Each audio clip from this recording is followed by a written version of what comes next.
किया एक बॉल को 25 मीटर पर सेकंड की स्पीड से, और प्रोजेक्शन एंगल जो मिला उस बॉल को दैट इज 60 डिग्री, और 25 मीटर पर सेकंड उसकी इनिशियल वेलोसिटी आ गई।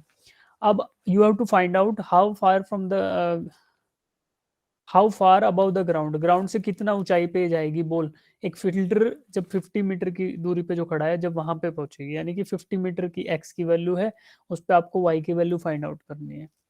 जब equation of trajectory of a projectile निकालना होता है तो मैंने आपको बताया u x u y a x a y की वैल्यू ढूंढ लो। यू एक्स आपको पता है यू कोस थीटा के बराबर है, यू की वैल्यू 25 दे रखी है, तो 25 इंटू कोस 60 डिग्री क्या होगा, कोस 60 1/2 होता है, तो u x is equal to 12.5, और यू साइन थीटा होगा वाई के बराबर यू वाई, तो u into sine 60 degree, 25 into sine 60, sine 60 क्या होता है √3/2, तो 25√3/2, ये आपको मिला यू वाई की value. Acceleration in x is equal to 0, क्योंकि कोई भी एक्सेलरेशन एग्जिस्ट नहीं करता प्रोजेक्टाइल मोशन में apart from acceleration due to gravity. अब मुझे एक्सेलरेशन ड्यू टू ग्रेविटी की डायरेक्शन पता है, वर्टिकली डाउनवर्ड में है, इसलिए ए वाई को लिख दिया माइनस जी के बराबर, ए वाई को माइनस जी के बराबर लिख दिया। और क्योंकि ए वाई माइनस जी था तो इसके अलावा किसी डायरेक्शन में एक्सेलरेशन नहीं रहेगा, इसी कारण से हॉरिजॉन्टल के लोग एक्सेलरेशन 0 है। अब मैं S equal to u t plus half A T square को एक बार एक्स डायरेक्शन में इस्तेमाल करूंगा, फिर वाई डायरेक्शन में इस्तेमाल करूंगा, ठीक है। तो देखो x is equal to u x into T plus half into a x into T square, ठीक है बेटा। एक्स की वैल्यू को एक्स ही छोड़ देता हूँ, यू एक्स मुझे पता है 12.5 है, टी को लिख देता हूँ कैपिटल, चलो टी को कैपिटल टी नहीं लिखते, टी ही रख देते हैं, प्लस ए एक्स की वैल्यू 0 है, तो सेकंड टर्म जो है वो 0 हो गया, तो ये प्लस 0 आया। दिस मीन्स की implies t is equal to x by 12.5, मुझे ये एक रिजल्ट मिल गया। फिर इसी इक्वेशन को S equal to U T plus half A T square को वाई डायरेक्शन में लगाऊंगा, तो मुझे मिलेगा Y equal to U Y into T plus half into A Y into T square. y is equal to U Y क्या है जी 25/2√3 into T plus half into A Y क्या है माइनस जी के बराबर टी स्क्वायर। अब देखो मुझे टी की वैल्यू यहाँ से पता थी x/12.5 है, तो यहाँ पे टी की जगह x/12.5 रख दूं तो मुझे y is some function of x मिल जाएगा, ठीक है, क्योंकि t गायब होके x आ जाएगा, तो y इधर बच गया और इधर इनपुट केवल और केवल x मिलेगा। तो इसको सिंप्लीफाई जब आप करोगे तो आपको एक रिजल्ट मिलने वाला है, वो रहेगा कुछ इस तरीके का, y is equal to 12.5 into 4 minus 1/2 into 9, sorry y is equal to, कहाँ है इसका फाइनल इक्वेशन, इधर है ही नहीं, ठीक है कोई बात नहीं, हम लोग फाइंड आउट कर लेते हैं, ठीक है। अब इधर से इसको मिटा रहा हूँ मैं राइट साइड से, S equal to U T plus half A T square ही है, कुछ खतरनाक चीज़ है नहीं, तो मिटा देते हैं। अब देखो टी की जगह मैं लिख रख रहा हूँ x/12.5, तो इसको इक्वल टू रखता हूँ 25/2√3 इंटू x/12.5 और प्लस 1/2 इंटू माइनस जी की वैल्यू क्वेश्चन में 9.8 दे रखी है, तो इसको लिख देता हूँ -9.8 इंटू टी स्क्वायर मतलब हुआ x/12.5 का स्क्वायर, ठीक है बेटा। अब देखो 12 ये तो पहले ही हो गया 12.5, इसको उड़ा दो यहाँ से, तो आपको मिलेगा √3x और माइनस 9.8/2, 9.8/2 इंटू 12. सॉरी ऐसे नहीं आएगा, 9.8/2 इंटू एक्स स्क्वायर बाई 12.5 का स्क्वायर, ठीक है। अब आपको खाली इधर y is equal to some function of x मिल गया। अब इसमें x की वैल्यू आप रख दो 50, तो at x equal to 50 y की वैल्यू आपको फाइंड आउट करनी है, तो निकाल पाओगे, that will be √3 times into 50 minus 9.8/2 into 50 square divided by 12.5 का स्क्वायर, तो 50 और को डिवाइड करो 12.5 से तो 4 बचता है, ठीक है, तो 4 का स्क्वायर लिख देता हूँ डायरेक्टली इसको ऐसे करके, तो 4 का स्क्वायर 16 आएगा, 16 को यहाँ से उड़ाओगे तो कुछ कुछ करके इसको सोल्व करोगे तो आपको 8.2 मीटर्स मिलेगा। ठीक है, हाइट विल बी 8.2 मीटर्स, ऐसे निकलेगा। कितने बच्चे कर लोगे इस तरीके से इसको? सही है। ठीक है, तो ये थोड़ा लेवल का क्वेश्चन था तो इसलिए थोड़ी समस्या आ रही होगी पढ़ने में, समझने में, कोई दिक्कत नहीं है। बस ये आप एक चीज को है ना ध्यान में रखो कि आपको पहले एक्स निकालना है, ए वाई पता करना है, यू एक्स और यू वाई पता करना है। ये चीज अगर आप ध्यान में रखोगे ना थ्रू आउट प्रोजेक्टाइल मोशन, आपको एक ही स्टेप करना है। पहले ए एक्स यू एक्स देख लो, यू वाई देख लो, ए एक्स देख लो, ए वाई देख लो, S equal to U T plus half A T square, ये करते जाओ। ठीक है, ये इसका अल्टरनेट सोल्यूशन है जो हमारे काम का नहीं है, क्योंकि यहाँ पे आर की वैल्यू पहले फॉर्मूला याद होना चाहिए। ठीक है, याद है तो अच्छी बात है। फिर ये जो ट्राजेक्टरी ऑफ द मोशन था ये भी हमने डिराइव किया था, याद करो, ट्राजेक्टरी ऑफ द प्रोजेक्टाइल, ये सेकंड पार्ट। ये तो आपको ये इक्वेशन याद होनी चाहिए, बट इस इक्वेशन का भी मूल आधार, इस इक्वेशन का भी जो बेसिस था that was this step only, कि यू एक्स पता हो, यू वाई पता हो, ए एक्स ए वाई पता हो, तो उस वही तरीका करके हम यहाँ तक पहुंचे थे। तो आपको पहले तो आर निकालना पड़ेगा, अल्टरनेट सॉल्यूशन अगर देख रहे हो तो आर का फॉर्मूला याद है और ये फॉर्मूला याद है, तो फिर उस चक्कर में नहीं पड़ना, फिर इससे भी निकल जाएगा। Then it will also come out to this, ये इक्वेशन आपको डायरेक्टली मिल जा रही है, फिर ये आप रख सकते हो। ठीक है, अब देखो अब तक का जो भी हमने पढ़ा उसको एक बार समराइज कर देता हूं मैं आपके लिए, कि we were projecting something with initial velocity u, कोई वेलोसिटी u थी उससे मैंने प्रोजेक्ट किया एट एन एंगल थीटा। ठीक है, तो कंपोनेंट आपको मिला x कंपोनेंट, इनिशियल कंपोनेंट जो था, जो x डायरेक्शन में था ये वाला, दैट वाज u कोस, और ये था u साइन थीटा, ये हम बार बार देख चुके। अब देखो u कोस थीटा कंपोनेंट था वो point, starting point o, top most point a और पॉइंट b, इन तीनों ही पॉइंट पे एक जैसा था, उसमें कोई भी चेंज नहीं आया था, वो u कोस थीटा ही था। तो इसलिए मैं बोल रहा हूं कि जो फाइनल वेलोसिटी इन एक्स डायरेक्शन उसको vx बोला, वो भी u कोस थीटा के बराबर है। Final velocity in y direction वो मेरी चेंज होगी, बस किस हिसाब से चेंज होगी, v is equal to u plus a t, ये मुझे पता है। और initial velocity in y direction, अब देखो इसको एक्स के वाई के टर्म्स में लिखूं, final velocity in y is equal to initial velocity in y plus acceleration in y times t, v equal to u plus a t, first equation जो हमारी motion की थी स्ट्रेट लाइन में। अब final velocity in y is going to be equal to initial velocity in y, initial velocity क्या थी, u sin theta, तो लिख दो u sin theta. Acceleration in y, acceleration in y था माइनस जी के बराबर, तो उसको लिखा माइनस जी और टाइम t, तो यही वैल्यू आई मेरी क्या, final velocity in y direction is equal to u sin theta minus g t, किस इक्वेशन से, v equal to u plus a t से। ठीक है, अब मुझे पता है डिस्प्लेसमेंट अगर बताना है ओवरऑल तो वो आएगा x component of displacement times I cap, y component of displacement times j cap. Velocity का बताना है तो वेलोसिटी का भी x कंपोनेंट ऑफ वेलोसिटी क्या है, u cos थीटा, उसको आई कैप के साथ लिख दिया। y कंपोनेंट ऑफ वेलोसिटी क्या है, u sin थीटा माइनस gt, तो इसको रख दिया। अब देखो ये जो इक्वेशन आई v y is equal to u sine theta minus g t, अगर मुझे इनिशियल वेलोसिटी निकालनी है तो इनिशियल वेलोसिटी क्या होगी इन y, यहाँ पे time t equal to zero होना चाहिए, this means it is equal to V Y at time t equal to zero. तो time t equal to zero put करके एक बार देखो इसमें क्या आता है, u sine theta into G, sorry U sine theta minus G into T, और टी की वैल्यू जीरो है, माइनस जी इंटू जीरो, तो मिला यू साइन थीटा, और यही तो वो वेलोसिटी थी जो इनिशियल पॉइंट पे वाई डायरेक्शन में थी, यू साइन थीटा। ठीक है, तो ये कुछ कुछ इंपॉर्टेंट रिजल्ट्स आपको यहाँ से दिखे।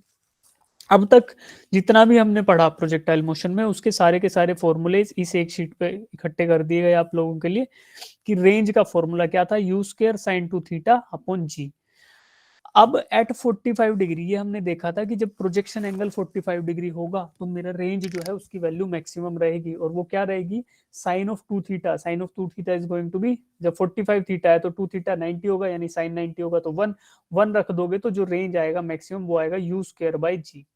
तो मैक्सिमम रेंज में मिलेगा when theta is equal to 45 degree, और उसकी वैल्यू क्या होगी, यू स्क्वायर बाई जी के बराबर। ठीक, अब when objects are projected at complementary angles तो उनकी रेंज होगी बराबर, गिवन दैट कि उनकी प्रोजेक्शन वेलोसिटी सेम रहे, तो ये हमने देखा था। बाद में बोलते हैं कि व्हेन रेंज इज मैक्सिमम, जब रेंज मैक्सिमम रहेगा तो हाइट के साथ क्या होगा, पर रेंज मैक्सिमम कब रहेगा, जब थीटा 45 है। तो हाइट क्या रहेगी, हाइट के फॉर्मूला में थीटा को 45 पुट कर दो तो वो आपको मिलेगा यू स्क्वायर बाय 4g, और कोइंसिडेंटली वो रेंज के डिवाइडेड बाय 4 होता है, क्योंकि maximum range U square by G है, उसको 4 से डिवाइड कर दोगे तो यू स्क्वायर बाय 4g मिलता है। तो ये एक कंक्लूजन है। अब range is equal to height हो, कि हॉरिजॉन्टल रेंज जितनी है उतना ही उसने ऊंचाई प्राप्त करी हो, तो आपको ये पता करना है कि उस केस में क्या रिलेशनशिप रहेगा। This is height and this is range, R और एच दोनों बराबर हैं तो दोनों के फॉर्मूले को इक्वेट कर दो। रेंज का formula U square sine 2 theta by G, और हाइट का U square sine square theta by 2g, दोनों को इक्वेट कर दोगे तो टेंजेंट थीटा इक्वल्स टू 4 मिलेगा, इंप्लाइज थीटा यानी angle of projection is equal to tan inverse 4। ठीक है, ये होना चाहिए, तो आपका हाइट और रेंज बराबर आ जाएगा। ये प्रूफ है कि अगर दोनों की रेंज बराबर होगा तो थीटा से थीटा या अल्फा, एक अल्फा एंगल ऑफ प्रोजेक्शन था, एक थीटा एंगल ऑफ प्रोजेक्शन था, provided the projection velocities are equal. देखो यहाँ भी यू थी, यहाँ भी यू थी, तो आपको क्या मिलेगा, the angle of projection theta and alpha are complementary angles. ये उसका प्रूफ हो गया एक तरीके से। अब ये सबको याद है, कोई दिक्कत नहीं है। इसमें टाइम ऑफ फ्लाइट का एक और रह गया, T equals to 2u sine theta upon G, ये एक फॉर्मूला और होता है टाइम ऑफ फ्लाइट का। तो यही अब तक हमने देखा है। अब देखो, अब इसका आंसर बताओ एक बार, फिर आगे बढ़ेंगे। ये वाला क्वेश्चन है, इसका एक बार आंसर बताओ। जितने बच्चों को आंसर आ जाए वो हैंड रेज कर लेना, फिर मैं पूछ लूंगा। जिसको इसका आंसर पता है वो चैट बॉक्स में आंसर ड्रॉप कर देना और हैंड रेज कर लेना।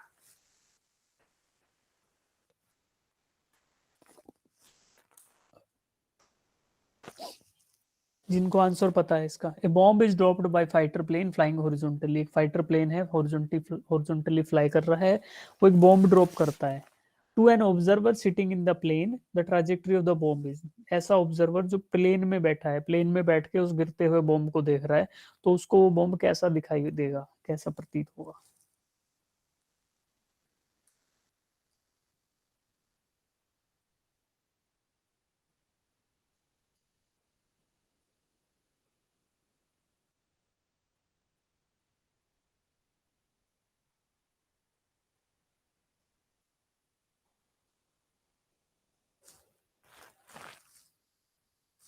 चैट बॉक्स में आंसर भी ड्रॉप कर दो 1 2 3 4 में, जो भी आपको सही लगता है। बाकी सब बच्चे इसको एक बार इमेजिन करके देखो कि क्या पूछ रहा है क्वेश्चन में ये।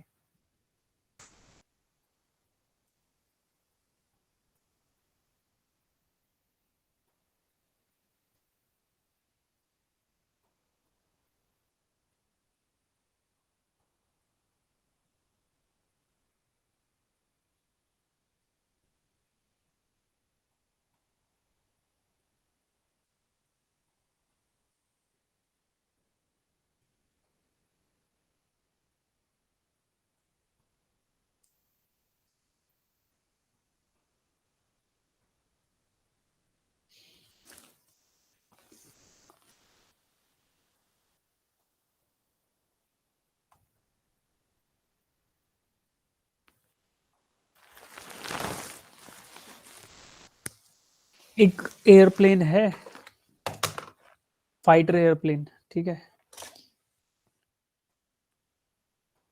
एक फाइटर एयरप्लेन है।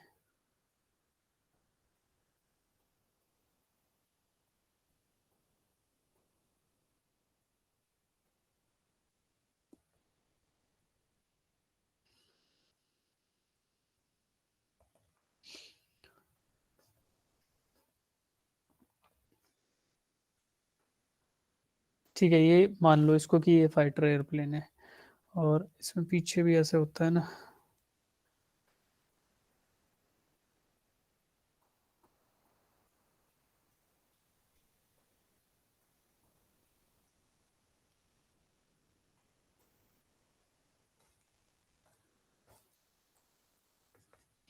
ठीक है, ये फाइटर एयरप्लेन है, इसमें से एक बॉम्ब को गिराया गया,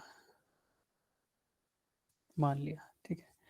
इनिशियली ये यू वेलोसिटी से मूव कर रहा था अलोंग हॉरिजॉन्टल, तो क्योंकि बॉम्ब और fighter plane initially they were a part of a common system, ठीक है, तो due to the inertia of motion क्या होगा, जस्ट आफ्टर बीइंग ड्रॉप्ड, ये ऑब्जेक्ट है, जो बॉम्ब है इस पे दो फोर्सेस लगेंगे, एक तो इनर्शिया जो आगे इसको ले जाएगा यू वेलोसिटी से, ऐसा हॉरिजॉन्टल वेलोसिटी यू रहने वाली है, और एक डाउनवर्ड ग्रेविटी फोर्स लगेगा जो इसको डाउनवर्ड डायरेक्शन में एक्सेलरेट कराएगा। तो केवल एक एक्सेलरेटिंग फोर्स है जी, इसलिए ये प्रोजेक्टाइल मोशन एग्जीक्यूट करेगा, और ये पाथ जो फॉलो करेगा वो एक ऐसा पाथ फॉलो करेगा, ठीक है। ऐसे पाथ को क्या बोलते हैं, कौन सा टाइप का पाथ, जो ये पाथ फॉलो करेगा गिरने से पहले ग्राउंड पे, क्या बोलते हैं ऐसे पाथ को? पैराबोलिक पाथ, ठीक है, ये एक पैराबोलिक पाथ होगा, ठीक है। अब क्वेश्चन में पूछा है कि एक, जैसे मान लो ये इसका फाइटर प्लेन, फाइटर पायलट ही है, ये देख रहा है इस गिरते हुए बॉम्ब को नीचे, तो इसको ये बॉम्ब कैसा दिखाई देगा, क्योंकि ये दोनों के दोनों हॉरिजॉन्टल डायरेक्शन में एक ही वेलोसिटी से यू वेलोसिटी से मूव कर रहे हैं। फाइटर प्लेन तो इसलिए मूव कर रहा है क्योंकि वो मूव कर रहा था इनिशियली, और ये गिरने के बाद भी यू वेलोसिटी से इसलिए मूव कर रहा है फॉरवर्ड, क्योंकि इसको डीएक्सेलरेट कराने वाला कोई फोर्स नहीं है। हम ये अज्यूम कर रहे हैं कि एयर रेजिस्टेंस यहाँ पे जीरो है, तो आप लोग देखो कि कोई एक्सेलरेटिंग या डीएक्सेलरेटिंग फोर्स एब्सेंट है इसमें, इसका मतलब ये हुआ कि जो बॉम्ब है that will continue its motion with velocity u in the horizontal direction, तो दोनों की वेलोसिटी एक जैसी हो गई हॉरिजॉन्टल में, तो ये एक दूसरे के ऊपर ऐसे रहेंगे, देखो ये फाइटर प्लेन और ये बॉम्ब, तो ये ऐसे जा रहे होंगे, बॉम्ब साथ साथ नीचे भी गिर रहा होगा, यू वेलोसिटी तो दोनों की इकट्ठी थी, और बॉम्ब नीचे एक्सेलरेट भी कर रहा है, ऐसे गिरता जा रहा है, ये बॉम्ब मानो इस बॉल को, तो फाइटर प्लेन ऊपर उड़ रहा है और बॉम्ब ऐसे गिर रहा है।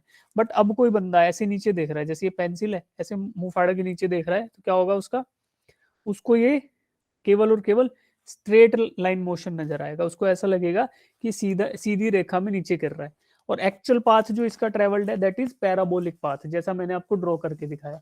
बट क्योंकि ये दोनों एक साथ एक दूसरे के ऊपर ही रहेंगे, तो उसको केवल उसको नीचे जाने वाला मोशन नजर आएगा, उसके अलावा कोई भी मोशन नजर नहीं आएगा। तो इसका सही आंसर है straight line vertically down the plane. Vertically down the plane मतलब नीचे गिरते हुए बॉम्ब के जैसा प्रतीत होगा। बाकी ट्रू पाथ या एक्चुअल पाथ बोलूं कि what will be the shape of actual path travelled by the bomb, तो उस केस में ऑप्शन टू सही हो जाएगा, parabola in the direction of motion of plane. तो ये पैराबोला है, direction of motion of plane है, यानी कि इधर ट्रेन मूव, जो प्लेन मूव कर रहा है उस डायरेक्शन में पैराबोला है, ठीक है। तो actual path is the parabola in the direction of the motion of plane, but जो अपेरेंट पाथ है, जो उसको दिख रहा है, अपेरेंट मतलब जैसा प्रतीत हो, जैसा दिखाई दे, वो apparent path is straight line vertically down the plane, यानी सीधी रेखा वर्टिकली डाउन द प्लेन। समझ आया? Hello hello guys. Yes sir. हाँ ठीक है, सो या मत करो यार, तुम सो जाते हो। ठीक है, अब हम लोगों को करने हैं ये तीन question before living the class. Question number 1, question number 2, question number 3। तो पहले 1 में लग जाओ, फिर 1 में समझाऊंगा, सबसे पहले 1 करो, फिर मैं समझा दूंगा, फिर सेकंड करना, फिर थर्ड करना। चलो 2 ही कर लेते हैं, थर्ड नहीं करते। क्वेश्चन 2 कर लो, थर्ड आप लोग घर से करके आना।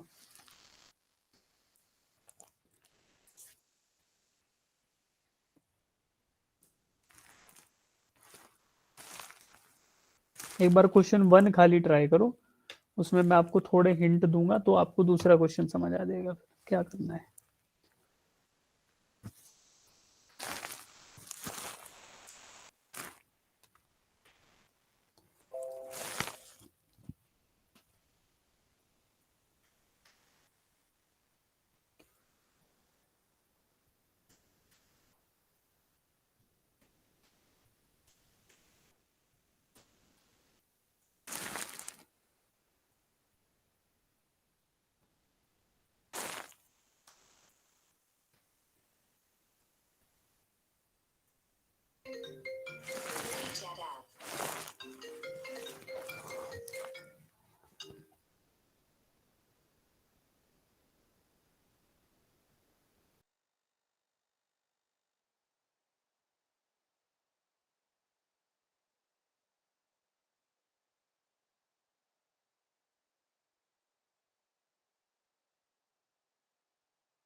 एक बार क्वेश्चन 1 ट्राई करो सब लोग, जिनका हो रहा है वो हैंड रेज करना। इसमें देखो फॉर्मूला यूज होगा, जो फॉर्मूले हमने trajectory of equation of path of projectile, है ना, ट्राजेक्टरी ऑफ प्रोजेक्टाइल का जो इक्वेशन निकाला था, यानी पाथ ऑफ प्रोजेक्टाइल का जो इक्वेशन निकाला था, वो इक्वेशन यहाँ पे यूज होने वाला है। आप लोगों के लिए मैं लिख देता हूँ एक बार ना, मान लो अभी अगर अभी याद नहीं है तो चलेगा, कोई दिक्कत नहीं, बट उसको थोड़ा दिमाग में रखना कि एग्जैक्टली वो था क्या इक्वेशन। पहला इक्वेशन था y is some function of x, हमें पता है ना, तो y is equal to x tan theta, ये था। माइनस में था इसके साथ g x square divided by क्या होता है, two u square cos square theta, ये था ये पहला इक्वेशन, ठीक।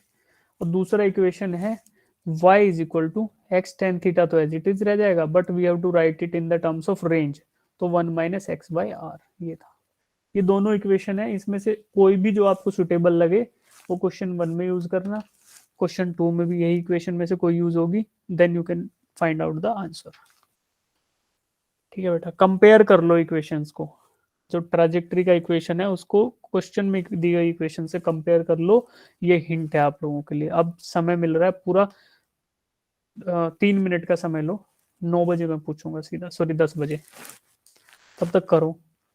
अटेम्प्ट सब लोग करेंगे, अब कुछ नहीं बचा इस क्वेश्चन में, सीधा आपको पाथ की इक्वेशन दे दी मैंने। अब you just have to compare the equations. Question number 1 में जो इक्वेशन है उसको इनमें से किसी इक्वेशन से कंपेयर करो, and you can definitely find out the initial velocity, है ना। इनिशियल वेलोसिटी आप फाइंड आउट कर सकते हो। इनिशियल वेलोसिटी क्या होती है जी, यू, यू की वैल्यू फाइंड आउट कर लो, ये यू है ना, इसकी वैल्यू फाइंड आउट कर सकते हो यहाँ से कंपैरिजन के प्रोसेस।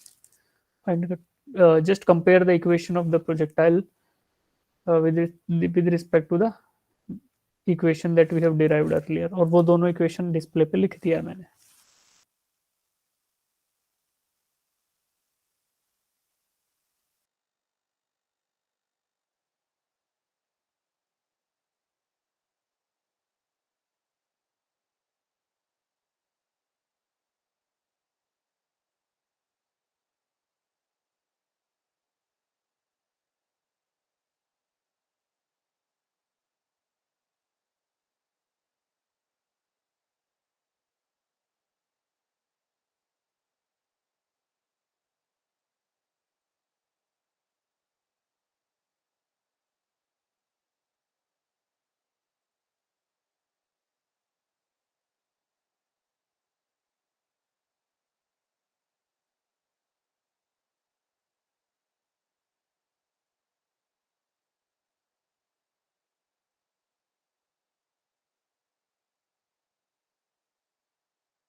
शाबाश बेटा, क्या है आंसर आपका, what is the initial velocity, you का वैल्यू क्या आया।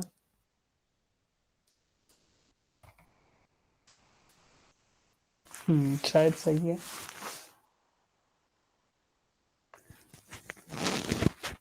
आप सेकंड क्वेश्चन भी कर लो तानिया, कर पाओगे।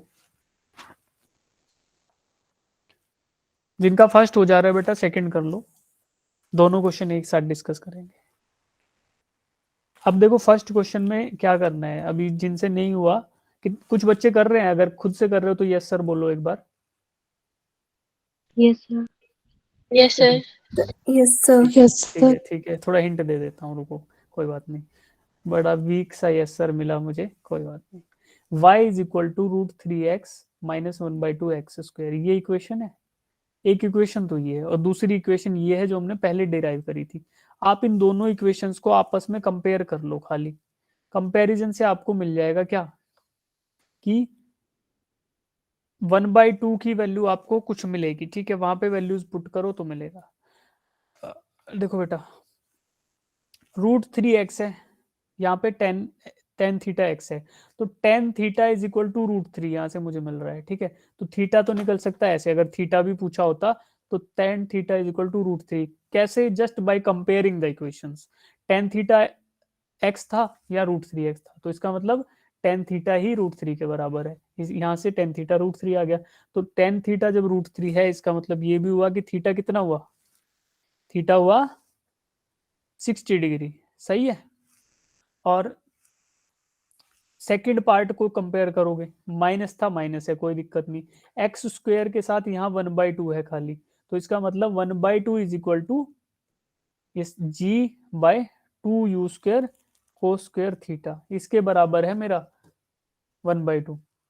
कैसे है? क्योंकि -1/2 x² is equal to -g/2u² को स्क्वायर थीटा इंटू x²। तो x² के साथ इधर g/2u² को स्क्वायर थीटा है और यहाँ 1/2 है, तो इसका मतलब हुआ g/2u² को स्क्वायर थीटा इक्वल टू 1/2। और थीटा मैं यहाँ निकाल चुका 60 डिग्री है, तो थीटा की वैल्यू 60 पुट कर दो, u की वैल्यू आपको फाइंड आउट ही करनी है और g की वैल्यू 10 ले लो क्योंकि क्वेश्चन में दिया हुआ है, तो आपको u की वैल्यू मिल जाएगी। यहाँ से निकालो अब सब लोग।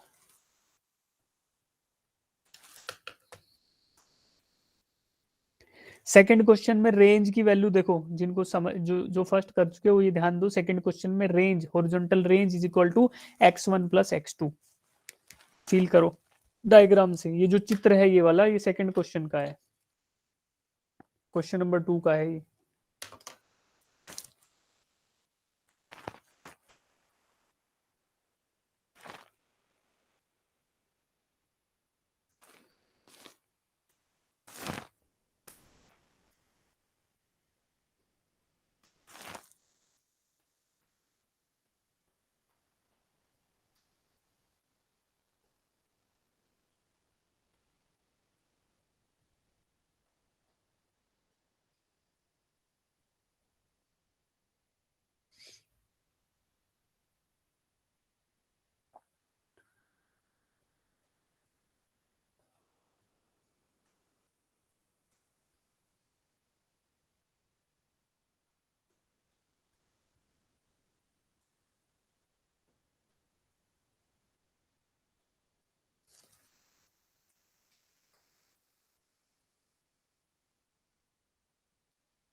जिनका आंसर आ जाएगा हैंड रेज करना।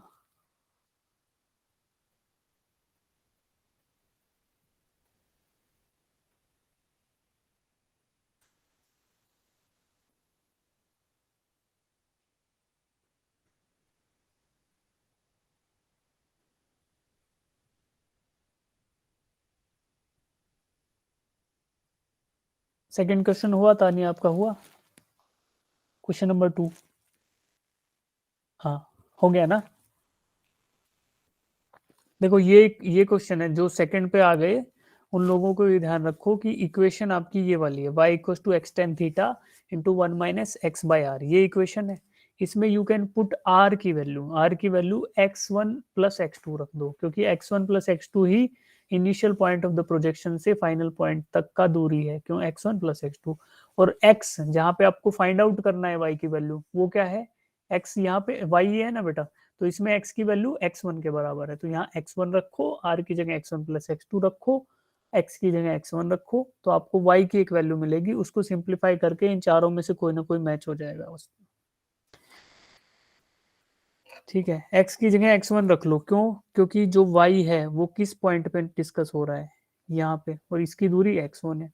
और रेंज क्या होता है? इनिशियल पॉइंट ये, इससे फाइनल पॉइंट की दूरी, इसी को बोलते हैं रेंज।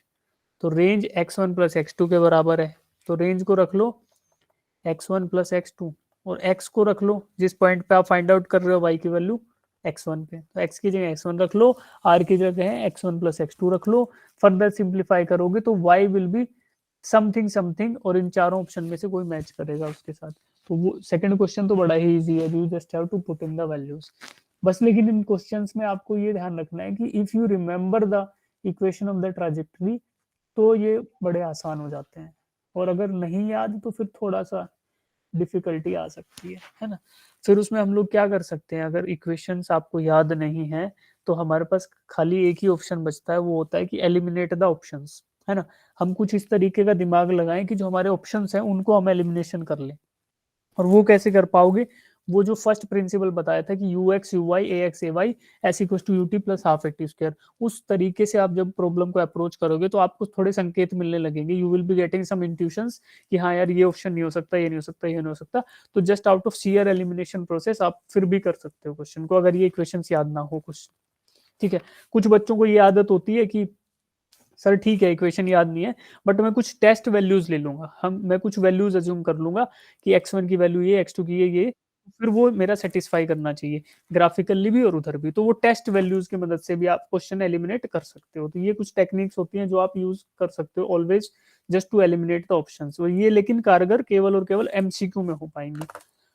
और खैर ये स्ट्रेटेजीज तो हम डिस्कस करेंगे कि आपको कितना परसेंट, आपको अगर अंदर से फीलिंग आ रही हो या फिर आप कितने क्वेश्चन एलिमिनेट कर पाए, तो वो डिस्कशन में आएगा कि क्या क्या कर सकते हैं हम। तो वो रिस्क टेकिंग पे है। अगर मान लो आपको लग रहा है कि हाँ यार मेरे क्वेश्चंस ठीक ठाक हो रहे हैं लेकिन थोड़ा और बेटर कर लूँ, तो वो उस पर्टिकुलर पॉइंट पे डिसाइडिंग फैक्टर होगा कि आप इसको शेयर एलिमिनेशन वाले टेक्निक को यूज करोगे या फिर कुछ और करोगे, है ना। तो ये है टेक्निक। बाकी फॉर्मूला दिया सेकंड वाला, उसको करोगे तो आपका कुछ आंसर आएगा। क्या आया? ऑप्शन 1 2 3 4, सेकंड वाले का क्या आया है? सेकंड का क्या है बेटा? ऑप्शन 1 2 3 ए बी सी में से कौन सा आया है? ऑप्शन बी शायद सही है, ऑप्शन बी ही आएगा। तो ऑप्शन बी है क्वेश्चन नंबर 2 का। और क्वेश्चन नंबर 1 का आंसर आप लोग निकाल के मुझे बताओ। क्वेश्चन नंबर 1,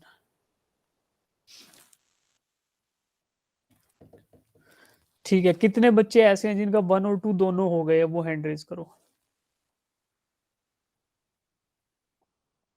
अच्छा, केवल और केवल 1 जिनका हुआ है। कौन मुझे परेशान कर रहा है मैसेज करके? कहाँ है, कहाँ है, पता नहीं कहाँ है, छोड़ो। हाँ, तो ट्राई कर लो सब लोग। एक बार सॉल्यूशन दिखा देता हूँ मैं आपको इनका। देखो फर्स्ट क्वेश्चन में आपको दिया गया है y equal to under root 3x minus 1/2x²। ये इक्वेशन क्वेश्चन ने मुझे दी है। और ये जो दूसरी इक्वेशन है ये हमने डिराइव की थी when we were finding out the equation of trajectory of the projectile. तो अब इन दोनों इक्वेशन को मैं आपस में कंपेयर करूंगा। तो देखो √3x था, वो किसके बराबर है? x tan थीटा के बराबर। इसका मतलब √3 ही tan थीटा है। तो √3 tan थीटा आया, तो थीटा मुझे मिला 60 डिग्री। सिमिलरली 1/2 यहाँ पे है और उसकी जगह पे ये पूरा का पूरा g/u² cos² थीटा, ये है पूरा का पूरा। ठीक है। तो आप इससे मुझे मिला 1/2 इज इक्वल टू 1/2 दिस। तो आप सोल्व करोगे तो u² cos² theta equal to g मिलेगा। इसको सोल्व करोगे, cos थीटा की वैल्यू यहाँ रख दो, तो आपको आंसर मिलेगा 2√10 मीटर पर सेकेंड। हमने शायद कुछ गलती कर दी, फॉर्मूला गलती नहीं, हाँ ये ड्रॉप कर दिया इधर, नहीं ठीक था, ये सही था। तो इसको सोल्व करोगे आप, कुछ गलती नहीं की, तो आपको u इक्वल टू 2√10 मीटर पर सेकेंड मिल जाएगा। ठीक है, जस्ट बाय सिंपल कंपैरिजन, है ना। और दूसरा इक्वेशन था, उसमें भी आपको y equal to x tan theta 1 minus x by R है। अब r की जगह देखो, x वो पॉइंट है जहां पे हमें वैल्यू फाइंड आउट करनी है। This means x is equal to x1। x1 पे हम लोग वैल्यू फाइंड आउट कर रहे थे। ये दूरी जो थी जिसके ऊपर हमें वैल्यू फाइंड आउट करनी है वो x1 के बराबर है।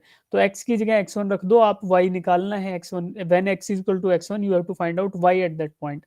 और रेंज था वो x1 प्लस x2 था। तो ये मुझे ग्राफ से दिख रहा है। तो you can just put on these values in this equation. तो y is equal to x1 tangent theta into 1 minus x1 by x1 plus x2। Range की जगह x1 प्लस x2 रख दिया। अब यहाँ डिनोमिनेटर में कॉमन ले लो, तो क्या आएगा? x1 टेन थीटा और इंटू ऊपर आएगा x1 plus x2 minus x1, तो ऊपर ये x2 बच जाएगा और नीचे x1 प्लस x2 बच जाएगा। अब देखो यहाँ भी मल्टीप्लीकेशन में है, यहाँ भी, तो आप इसको इकट्ठा करके लिख सकते हो कि tangent theta into x1 into x2 divided by x1 plus x2। और यही मेरा ऑप्शन नंबर 2 है वहां पे। ठीक है, ऑप्शन नंबर 2 ये रहा, x1 x2 upon x1 plus x2 into tan theta. ठीक है, तो दोनों question just by simple comparison ये हो जाएंगे दोनों। बशर्ते आपको ये इक्वेशंस याद रहें। अगर इक्वेशन याद नहीं रहती तो you can get the intuitions या इंट्यूटिवली उसको फर्स्ट प्रिंसिपल